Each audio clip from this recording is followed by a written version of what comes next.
welcome to GentingBet's preview of weekday 7 in the Premier League with me, Summer Hunter, and of course GentingBet's ambassador and world football expert, Guillem Balague. Big words. Thank you, Sumra. You're very welcome. Delighted to introduce you as such. How are you doing this morning? Yeah, good. Excited to another weekend of action in the Premier League, in Serie A, in La Liga, and to have the ability to talk about those games here.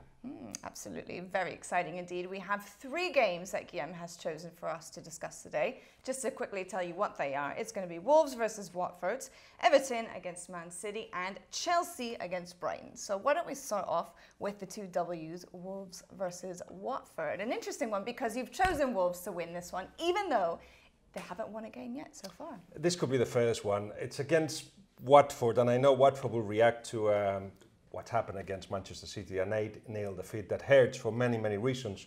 More on that in a little bit. But I think Wolves, what we've seen is the consequence of a team stroke squad that perhaps is not prepared to play at the same level in 2 competitions. They already have been involved in 12 fixtures, which is double the number of fixtures of the other domestic teams. And what you see is a side that in the past they kind of timed everything to perfection. The involvement in the pressure high, the movement was also like played with the eyes closed. Everybody knew what they had to do. But when you have so many games, the physique plays a part, of course, and then the mind plays a part. You perhaps do not give as much as you should, even though the squad, some would say, in numbers is big enough. I think they have 11, 12 very good players, and then they struggle if they had to rotate. Yes, you're right. They're not won yet. It's 4 draws and 2 defeats. It's a side that will improve, should improve, and will improve. I'm sure about that. They're struggling scoring, especially as well. Concede 2. So all in all, is not what Nuno wants, but you have to say they're playing Watford and they should be favourites. But looking at Watford as well, I mean, this is a very different side, isn't it, compared to last season, what Javi Gracia was doing with the side.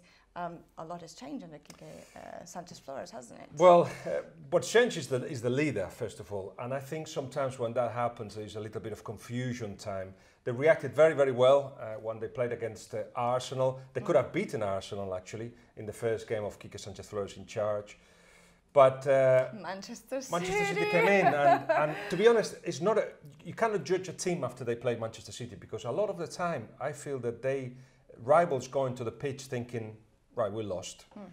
Let's try to just not play our way and try not to be badly defeated. I've seen that from many, many sides. There's a fear factor in the Premier League because generally managers need to control what's happening on the pitch, but when there is so much players of quality in front, you think like, right, okay, well, let's throw out of the window our usual way of playing. I think Watford tried to play the way, but they just didn't apply the usual aggressivity, belief. That was the main thing. But you cannot judge a team having been beaten that way by City, and sometimes teams react to this. Again, Watford is a side that, and Javi Gracia started badly, 3 defeats. And surprisingly, after the 3 defeats, that was it. That was the decision of the club to actually get rid of him. And even though there was a Carabao Cup game, was against Coventry, I think it was 3-0, and then a draw against Newcastle, decision had been made, and it was like, all right, the team has dipped a little bit, just a little bit, and that's when Watford owners or decision makers go like, change. That's modern football, isn't it, though? There's not a lot of patience this day and age for managers, unfortunately, in most clubs. But speaking of Manchester City, of course, coming in off the back of that 8-0 victory, well, they are going to be in your next game of troubles that we're going to discuss. They'll be lining up against Everton playing at home in this one. But Manchester City, really the favourites, I think, going into this one. Yes, it is the case because Manchester City play the same home than away, just play the same way. And I know that when you won a lot, and we mentioned that last week, when you win a lot, it's difficult to continue winning. It's the hardest thing that a top team has to go through. That and a completely starting over. Well, no, of City, of course, they just want to add, they just want to change little things. And sometimes this season we've seen moments where they drop the level, but performances have been top. So against Everton, you would see a side exactly that they will attack the same way, pressure the same way. There will be rotations because there's a lot of games, of course, in a small period of time, but they've got so much quality on the bench. There's no doubt that they will continue performing at the highest level. Everton, on the other hand, is a team that has invested net spend of 100 million, something 100 million, like that. Yeah. Tomilson and Andre Gomez and Digne and Moise Kean, and you think this team should be a strong team that wants to dominate. Better off than where they are right now. Absolutely. In terms of performances, as much as anything else, performances, they're not scoring enough goals, but because they're not actually creating enough chances. So they're trying to discover what should be the way of playing. With those players, you should be dominating. I think Marco Silva, the manager, believes that that's the way forward, really. So we haven't seen that yet. So I think it's 5 goals in 6 games, and just generally a team that has failed to impress, find its clear identity as well. Identity. Meanwhile, there'll be a big lorry that will just crash on them because while they're trying to find their feet, Manchester City is far superior to Everton right now. All right, well, why don't we move on to our third and final game for the Premier League this week, and it's going to be Chelsea at home against Brighton. Now, of course, you've tipped Chelsea to take this one as well. Even though they lost against Liverpool at the weekend, they still impressed, and they played incredibly well, especially in the opening 45 minutes. Yes, they created, I wouldn't say chances, but although they had chances, but they attacked with clear intent. Yes. There was a clear path of what they wanted to do. There were players that raised the game. Guillem was good. Kante was good too.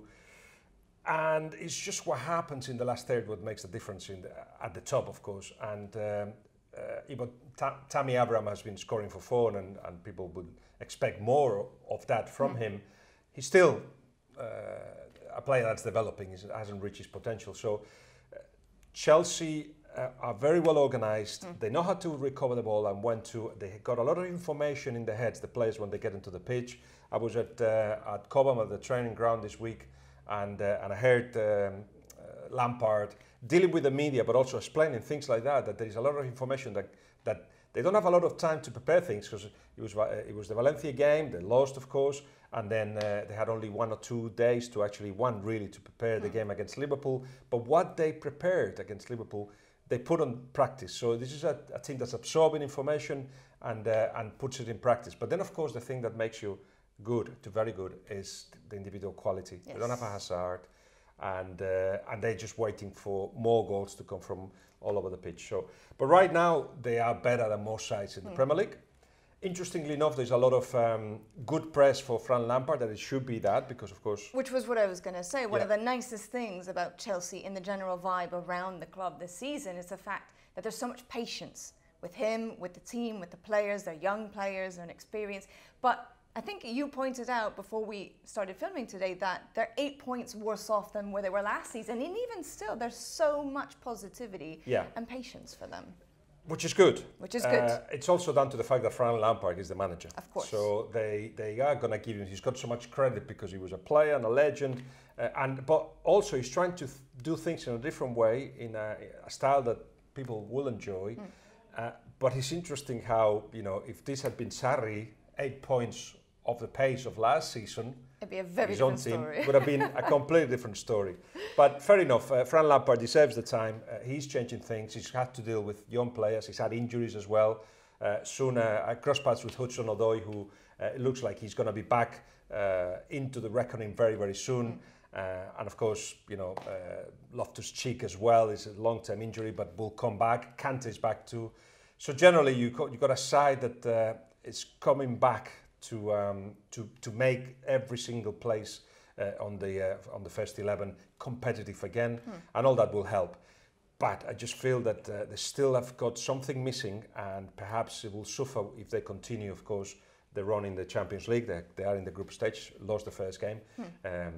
Still, you see that game against Brighton. Oh, Brighton. Okay. And what you see is a Chelsea that are favourites. I like what Brighton is doing. Graham Potter, I think he likes the team to play. This is not just an idea to please fans. This is just because he believes that's what he has to do to win. Play attractive football yeah. and win, but not scoring enough goals But yet. No, they haven't, but they don't score enough goals either. Against Newcastle, it was a 0-0 draw, but I think they play better than Newcastle. To take those draws into victories, it will have to be in another game. All right. Well, we will leave it there for now. Thank you very much for, of course, your expertise. Thank you so much. Of course, with GentingBet's ambassador, Guillem Balague, once again. And we hope you've enjoyed the preview of what's coming up this weekend in the Premier League round 7. Of course, there will be plenty more, in fact, next week. And we will be discussing the Champions League round 2. So stay tuned for the treble coming up there. And of course, you can check out all of the action in the meantime on GentingBet.com.